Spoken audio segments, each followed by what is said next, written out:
Сәлем достар, менің каналыма қош келдіңіздер. Бүгін біз кимбап дайындайтын боламыз. Күрішті асып аламыз. Табаға май салып, майымызды ерітеміз.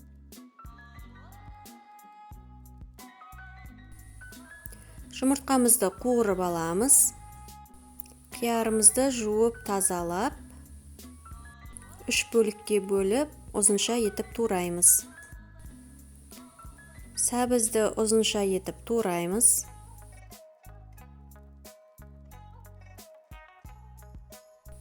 Майға қуырып аламыз. Сәл ғана жұмсақ қылып.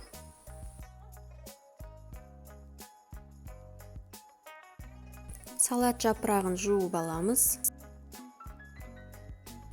Нори жапырағын 4-ке бүктейміз және тек бір шетін ғана қиып аламыз. Дайын болған заттарымызды сол бөліктерге қойып орналастырамыз.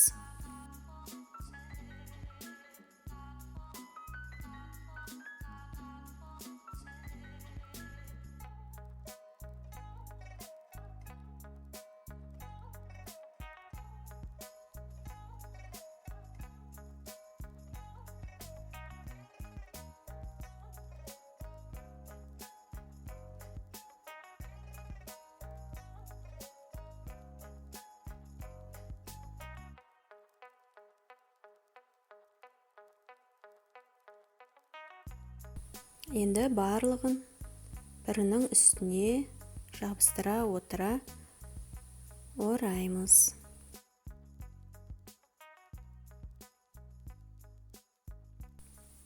Дайын болған кимбабымызды ораймыз.